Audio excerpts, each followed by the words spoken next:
नमस्कार साथियों, कल के वीडियो में हमने विधान परिषद के बारे में देखा था एवं विधानसभा और विधान परिषद के कार्यकाल के बारे में देखा था। आज जो अपना पॉइंट होगा वो होगा संसद या विधानमंडल में विधेयक संबंधी प्रक्रिया। और दोस्तों, बहुत ज्यादा इंपॉर्टेंट है विधेयक वाला पॉइंट। तो आज अपन शुरू करते हैं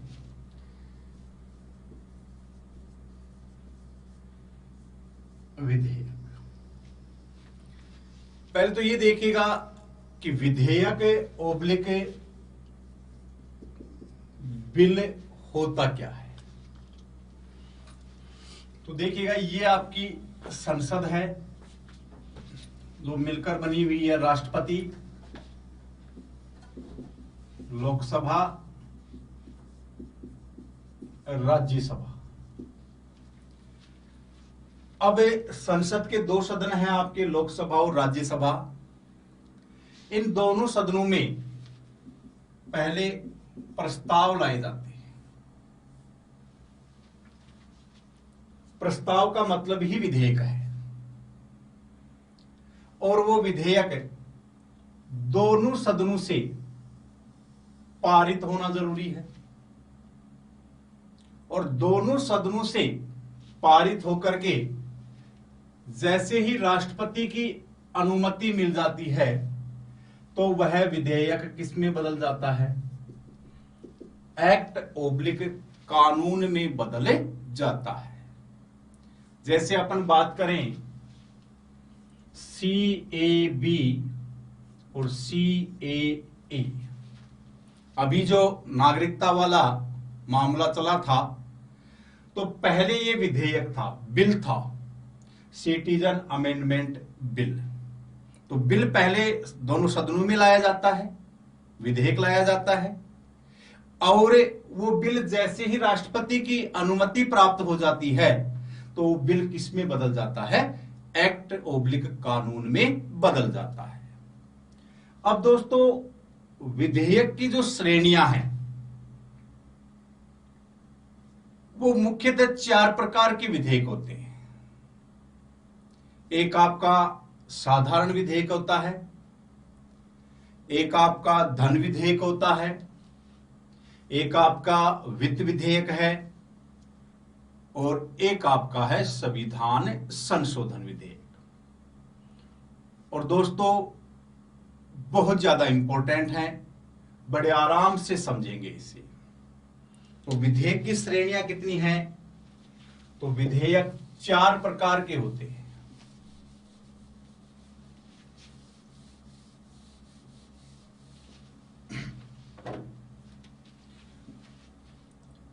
पहला है आपका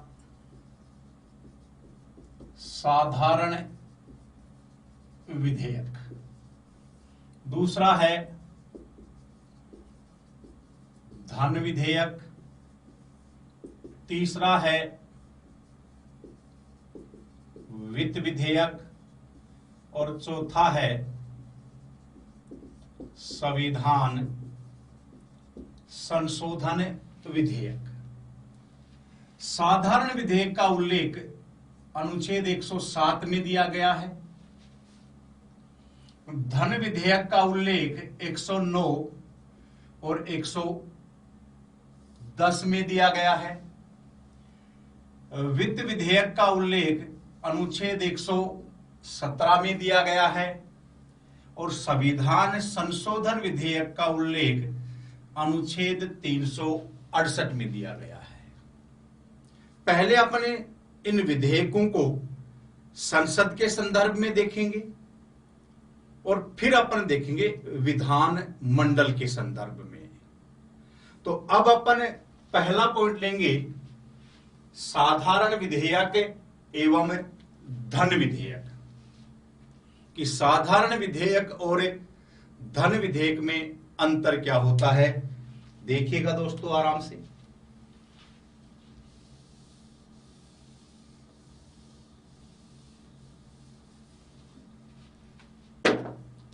तो अपना पहला पॉइंट है साधारण विधेयक,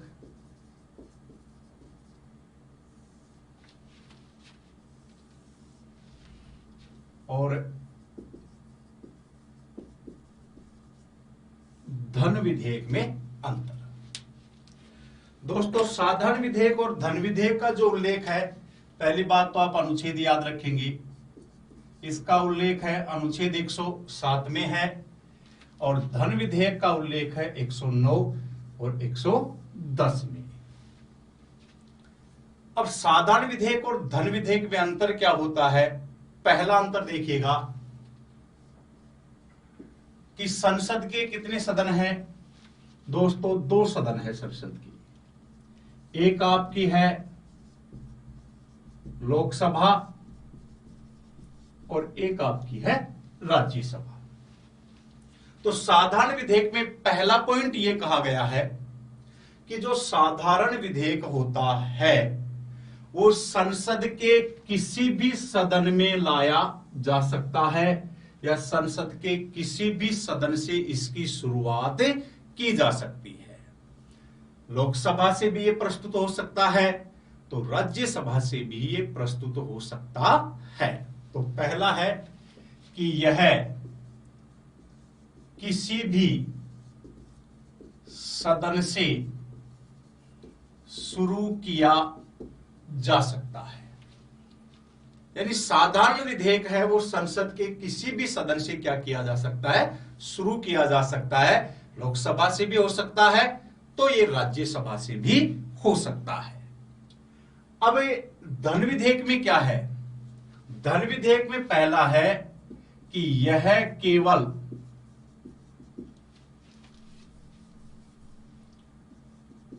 लोकसभा से ही शुरू किया जा सकता है, या लोकसभा में ही लाया जा सकता है। देखो, पहला मेजर अंतर तो ये हो गया कि किसी भी सदन से साधारण विधेयक की शुरुआत की जा सकती है, जबकि धन विधेयक है वो राज्यसभा में नहीं लाया जा सकता। उसकी शुरुआत किससे होगी? लोकसभा से। दूसरा अंतर देखिएगा,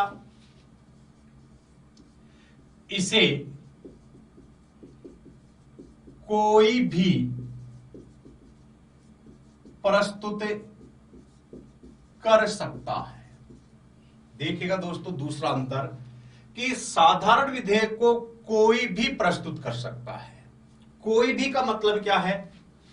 कोई भी का मतलब है, एक तो संसद के दोनों सदनों में मंत्री होते हैं और एक सामान्य सदस्य होते हैं। सामान्य सदस्य को अपन बोलते हैं एमपी। अब यहीं पे मंत्री को अपन बोलते हैं सरकारी, और इसको अपन बोलते हैं गैर सरकारी सदस्य। याद रखिएगा दोस्तों कि साधारण विधेयक को सरकारी सदस्य भी प्रस्तुत कर सकते हैं, तो इसे गैर सरकारी सदस्यों द्वारा भी प्रस्तुत किया जा सकता है। सरकारी का मतलब क्या होगा?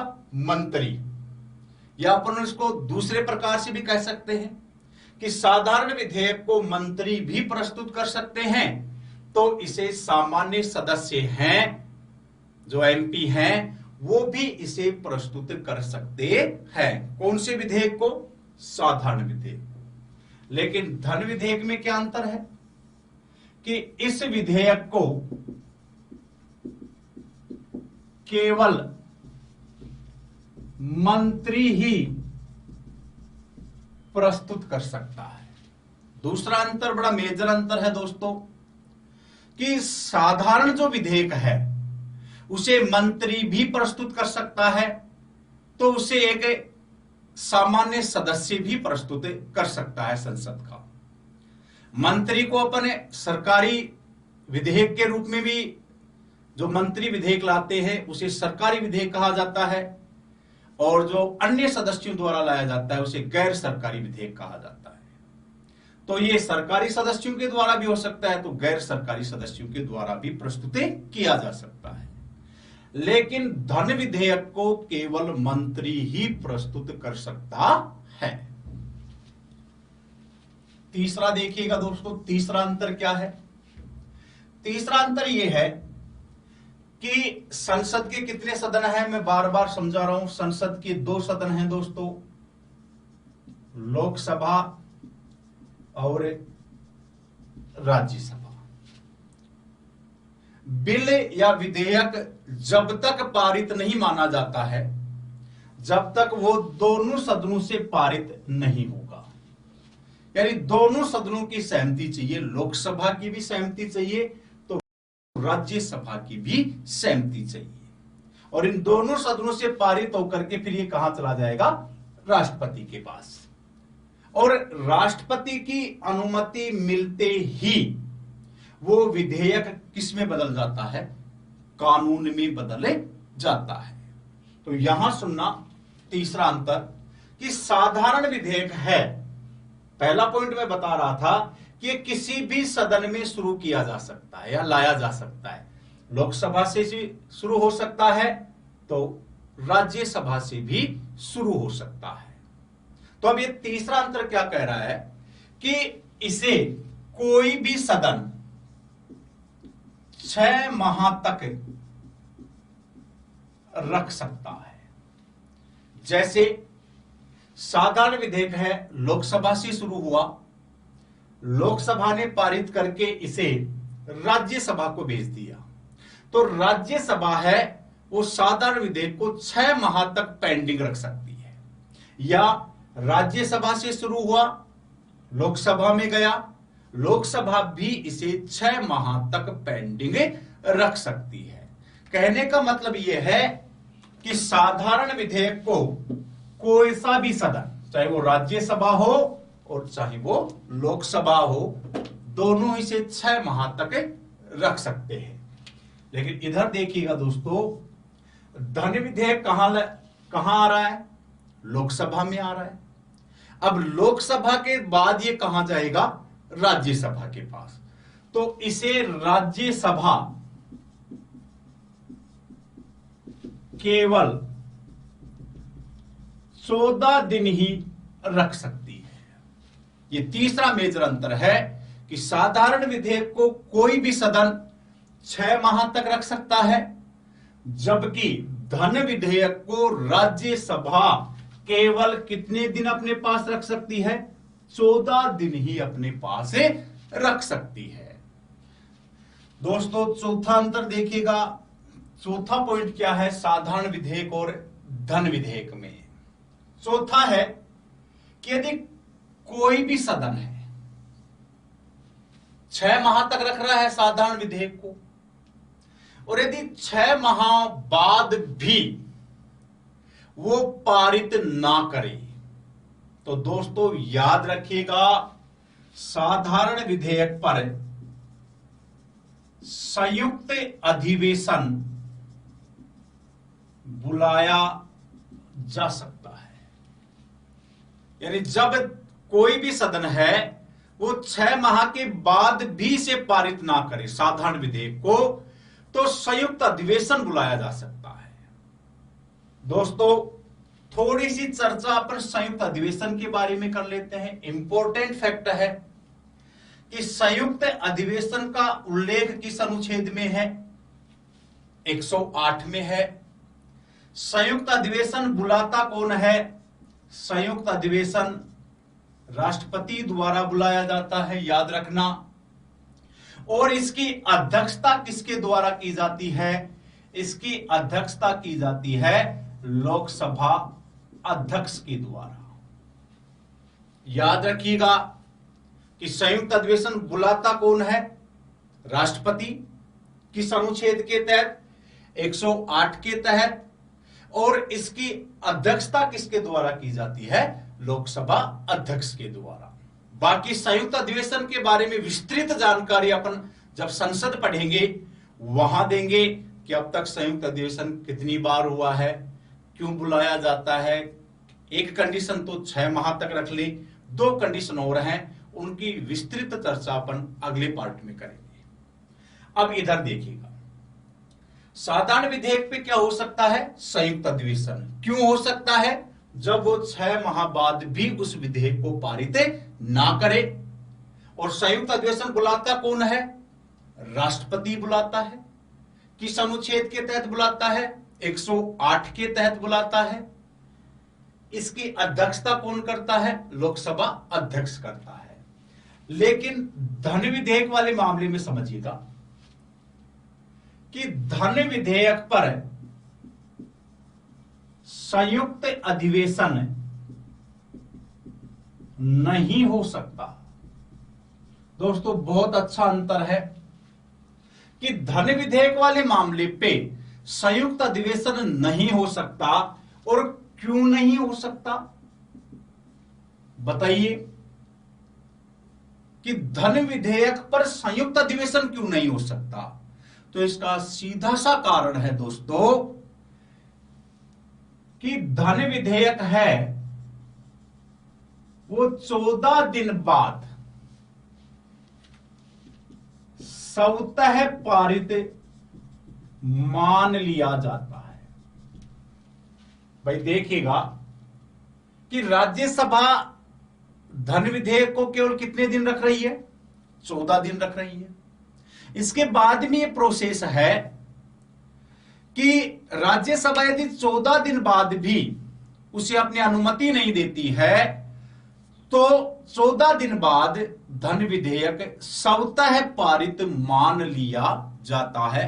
अतः धन विधेयक पर संयुक्त अधिवेशन नहीं हो सकता, जबकि साधारण विधेयक पर संयुक्त अधिवेशन हो सकता है। इसके बाद में देखो 4 पॉइंट तो ये हैं। आगे का अंतर और देखते हैं, इनमें आराम से देख लीजिएगा, समझ लीजिएगा।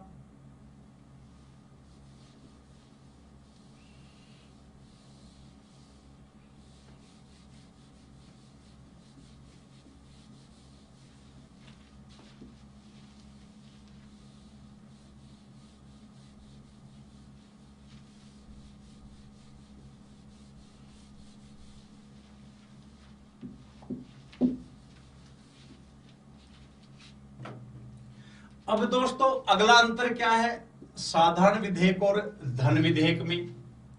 तो दोस्तों अगले अंतर आप धन विधेयक से पकड़ेंगे। पहले धन विधेयक का अंतर लिखेंगे, फिर साधारण विधेयक का अंतर लिखेंगे। अगला है 5वां कि धन विधेयक राष्ट्रपति की पूर्व अनुमति से ही लाया जाता है। याद रखिएगा दोस्तों कि जब धन विधेयक लोकसभा में लाया जाएगा तो किसकी पूर्व अनुमति से लाया जाएगा? राष्ट्रपति की पूर्व अनुमति से लाया जाता है। जबकि साधारण विधेयक पर राष्ट्रपति की पूर्व अनुमति की कोई आवश्यकता नहीं होती है। अगला 6वां अंतर इंपॉर्टेंट है कि धन विधेयक कैसे मालूम चलेगा कि वो धन विधेयक है? क्या पैसे साथ लगाए जाते हैं? क्या 1000 का नोट साथ लगाया जाता है धन विधेयक के? कि साहब 500 रुपए का नोट लगा के भेज दिया और नोट को देखते ही मालूम चल गया कि वो धन विधेयक है। दोस्तों सुनिएगा कि धन विधेयक को लोकसभा अध्यक्ष प्रमाणित करता है। धन विधेयक किसके द्वारा प्रमाणित किया जाता है? लोकसभा अध्यक्ष के द्वारा प्रमाणित किया जाता है। यानी जब लोकसभा अध्यक्ष किसी विधेयक को अपने सिग्नेचर कर देता है उस पर और हस्ताक्षर करके उस विधेयक को जब प्रमाणित कर देता है तो वह विधेयक कौन सा माना जाता है? धन विधेयक। अर्थात धन विधेयक किसके द्वारा प्रमाणित किया जाता है? लोकसभा अध्यक्ष के द्वारा। जबकि साधारण विधेयक पर लोकसभा अध्यक्ष के प्रमाणित करने की कोई आवश्यकता नहीं होती है। दोस्तों लास्ट अंतर देखिएगा 7वां वापस अब साधारण विधेयक की तरफ चलना है कि साधारण विधेयक पर राष्ट्रपति महोदय के पास 3 विकल्प होते हैं। कितने विकल्प होते हैं? 3। पहला स्वीकृत, दूसरा अस्वीकृत और तीसरा पुनर्विचार। अर्थात स्वीकृत कर देता है राष्ट्रपति तो साधारण विधेयक कानून में बदल जाता है, अस्वीकृत कर देता है तो वह रद्द हो जाता है, और पुनर्विचार कि वो दोनों सदनों के पास एक बार वो पुनर्विचार के लिए भेज सकता है। लेकिन धन विधेयक पर राष्ट्रपति के पास कितने विकल्प होते हैं? दोस्तों याद रखिएगा, धन विधेयक पर राष्ट्रपति के पास 2 ही विकल्प होते हैं। एक है स्वीकृत और दूसरा है अस्वीकृत। कि धन विधेयक को या तो वो अपनी स्वीकृति प्रदान करेगा या उसे अस्वीकृत करेगा।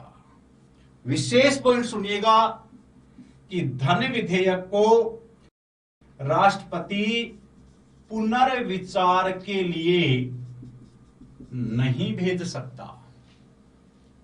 याद रखिएगा दोस्तों कि साधारण विधेयक को राष्ट्रपति पुनर्विचार के लिए भेज सकता है, लेकिन धन विधेयक को राष्ट्रपति पुनर्विचार के लिए नहीं भेज सकता। क्यों? क्योंकि वो विधेयक राष्ट्रपति की पूर्व अनुमति से ही लाया जाता है। तो राष्ट्रपति के पास केवल 2 ही विकल्प हैं धन विधेयक पे, या तो वो स्वीकृत कर सकता है उसे या अस्वीकृत कर सकता है, लेकिन वो पुनर्विचार के लिए नहीं भेज सकता। दोस्तों ये पहला अंतर था साधारण विधेयक का और धन विधेयक का। दोबारा सुन लीजिएगा एक बार, मैं रिपीट करा देता हूं आपको। पहला अंतर दोनों में कि साधारण विधेयक है वो किसी भी सदन से शुरू किया जा सकता है, राज्यसभा से या लोकसभा से, लेकिन धन विधेयक केवल लोकसभा से ही शुरू हो सकता है। दूसरा, साधारण विधेयक को कोई भी प्रस्तुत कर सकता है। कोई भी का मतलब है भाई सदन में 2 प्रकार के सदस्य बैठते हैं, एक मंत्री होता है और एक सामान्य एमपी होता है, जबकि धन विधेयक को केवल मंत्री के द्वारा ही प्रस्तुत किया जा सकता है। तीसरा था साधारण विधेयक को कोई भी सदन, चाहे लोकसभा हो या राज्यसभा हो, वह 6 माह तक अपने पास रख सकता है, जबकि धन विधेयक को राज्यसभा केवल 14 दिन ही अपने पास रख सकती है। अगला, साधारण विधेयक पर संयुक्त अधिवेशन हो सकता है। क्यों हो सकता है? जब वो 6 माह बाद भी उसे पारित ना करे। संयुक्त अधिवेशन बुलाता कौन है? राष्ट्रपति बुलाता है, एवं इसकी अध्यक्षता कौन करता है? लोकसभा अध्यक्ष के द्वारा की जाती है। और संयुक्त अधिवेशन का जो उल्लेख है वो अनुच्छेद 108 में दिया गया है, जबकि धन विधेयक पर संयुक्त अधिवेशन नहीं हो सकता। क्यों नहीं हो सकता? क्योंकि राज्यसभा उसे केवल 14 दिन ही अपने पास रख सकती है। यदि वो 14 दिन में भी इसे पारित नहीं करती है तो यह स्वतः पारित मान लिया जाता है। फिर दोस्तों थोड़ा उल्टा पकड़ेंगे धन विधेयक से, कि धन विधेयक है वो किसकी पूर्व अनुमति से लाया जाता है? राष्ट्रपति की पूर्व अनुमति से लाया जाता है, जबकि साधारण विधेयक पर राष्ट्रपति की पूर्वानुमति की कोई आवश्यकता नहीं होती है। अगला, धन विधेयक कैसे मालूम चलेगा कि वो धन विधेयक है? तो याद रखिएगा, धन विधेयक को लोकसभा अध्यक्ष के द्वारा प्रमाणित किया जाता है, जबकि साधारण विधेयक पर लोकसभा अध्यक्ष के प्रमाणित करने की कोई आवश्यकता नहीं होती है। फिर वापस साधारण विधेयक से पकड़ेंगे कि साधारण विधेयक पर राष्ट्रपति के पास कितने विकल्प होते हैं? 3 विकल्प है। या तो वो स्वीकृत करेगा, पहला विकल्प स्वीकृत कर देगा तो कानून बन जाएगा, या उसे अस्वीकृत करेगा, अस्वीकृत करेगा तो समाप्त हो जाता है, या फिर वो उसे पुनर्विचार के लिए भेज सकता है। जबकि धन विधेयक पर राष्ट्रपति के पास केवल 2 ही विकल्प होते हैं, स्वीकृत और अस्वीकृत। वह धन विधेयक को पुनर्विचार के लिए नहीं भेज सकता। दोस्तों क्लियर हुआ इतना इतना? अब अपन दूसरा विधेयक देखते हैं, धन विधेयक एवं वित्त विधेयक। क्योंकि मैंने विधेयक की आपको कितनी श्रेणियां बताई थी? 4 श्रेणियां, जिसमें 2 विधेयक तो आपने देख लिए, साधारण विधेयक और धन विधेयक है। अगला अंतर देखेंगे अपन धन विधेयक और वित्त विधेयक में।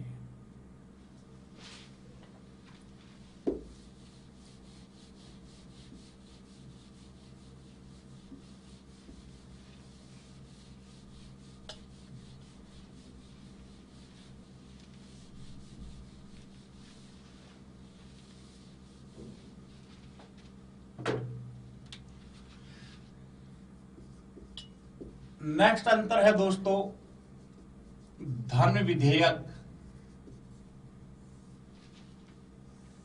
एवं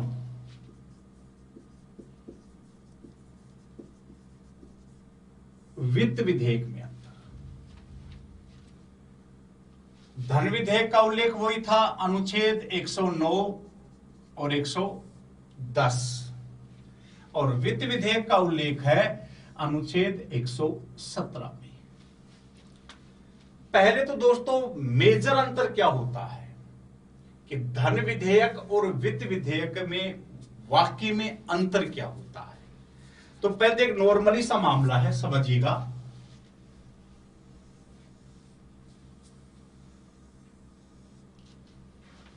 दोस्तों ये है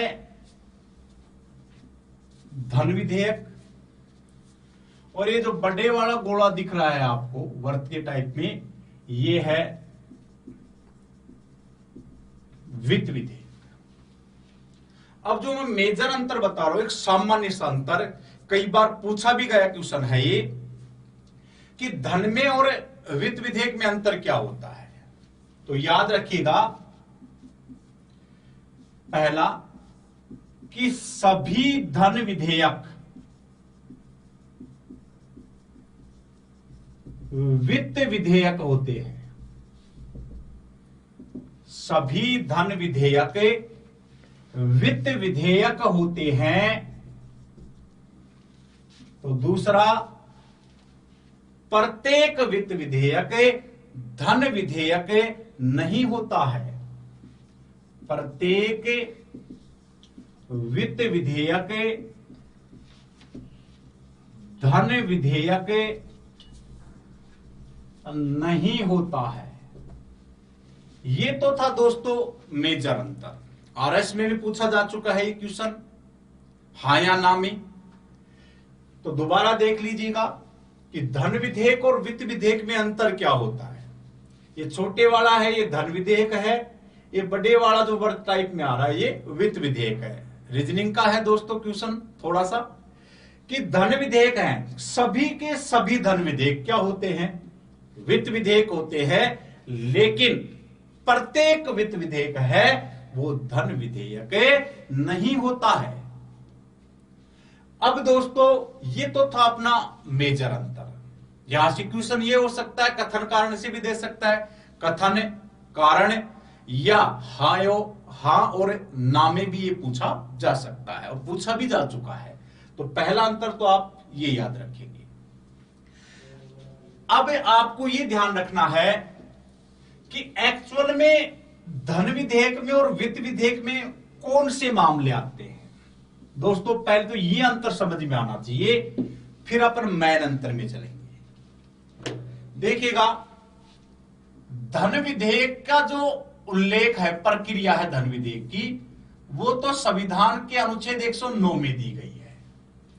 और धन विधेयक को जो परिभाषित किया गया है वो अनुच्छेद 110 में किया गया है। तो पहला मेजर अंतर यह है कि पहले आपको यह ध्यान होना चाहिए कि धन विधेयक के संबंधित कौन कौन से मामले आते हैं धन विधेयक में। तो पहला मामला है भारत की संचित निधि एवं आकस्मिक निधि में धन निकालने एवं डालने से संबंधित मामले, कि वह विधेयक धन विधेयक होगा जब भारत की संचित निधि से या आकस्मिक निधि से कोई पैसा बाहर निकाला जाता है या उसमें डाला जाता है, तो सारे विधेयक कौन से होंगे? धन विधेयक। संचित निधि का उल्लेख है अनुच्छेद 266 में और आकस्मिक निधि का उल्लेख है 267 में। संचित निधि पर नियंत्रण संसद का होता है और आकस्मिक निधि पे नियंत्रण राष्ट्रपति का होता है। फिर दूसरा मामला है इसमें कर लगाना या कर में, टैक्स में कोई परिवर्तन करना। जैसे सरकार के द्वारा कोई कर लगाया जाता है, जैसे जीएसटी वाला है। अब जो जीएसटी लाया गया तो कौन सा विधेयक के तहत लाया गया? धन विधेयक के तहत। कि सरकार कोई भी कर लगाती है या किसी टैक्स में किसी दरों में परिवर्तन करती है तो वो मामला भी किस में आता है? धन विधेयक में आता है। तीसरा है संचित निधि पर व्यय से संबंधित मामले, कि जो भारत की संचित निधि है और इससे जितने भी व्यय से संबंधित मामले हैं वो भी किस में आते हैं? धन विधेयक में शामिल होते हैं। चौथा मामला है भारत सरकार द्वारा ऋण लेने से संबंधित मामले।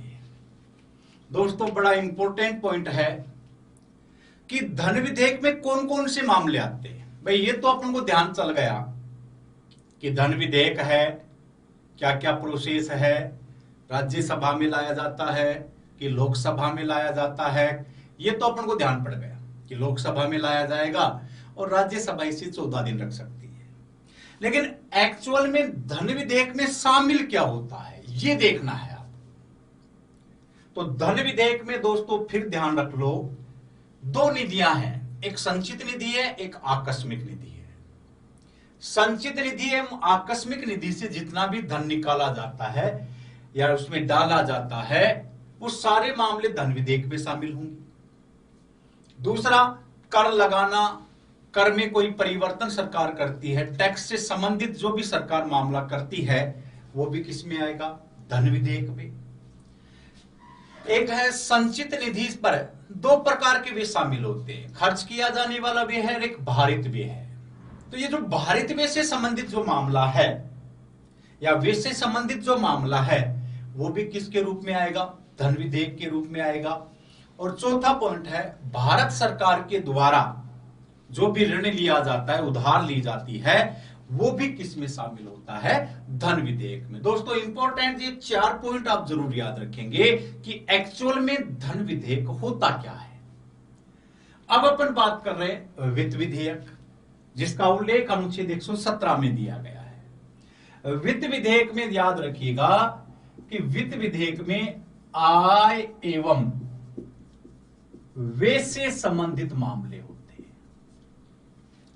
कि सरकार की जितनी आय और व्यय होती है, इनपुट और आउटपुट, क्या आ रहा है, क्या जा रहा है, वो सारे मामले किसके तहत होते हैं? वित्त विधेयक के तहत होते हैं। दोस्तों अंतर नहीं बता रहा हूं मैं भी, अंतर तो अपन बाद में देखेंगे, लेकिन इसमें विषय कौन से शामिल हैं, वेरी वेरी इंपॉर्टेंट। तो ये विषय धन विधेयक में शामिल हैं और आय और व्यय से जो संबंधित विषय हैं वो किस में शामिल होते हैं? वित्त विधेयक में शामिल होते हैं। या इनको छोड़ करके, जो धन विधेयक में है, इनको छोड़ करके जितने भी आय और व्यय शामिल है सरकार की, वो किसके रूप में होगी? वित्त विधेयक के रूप में होगी।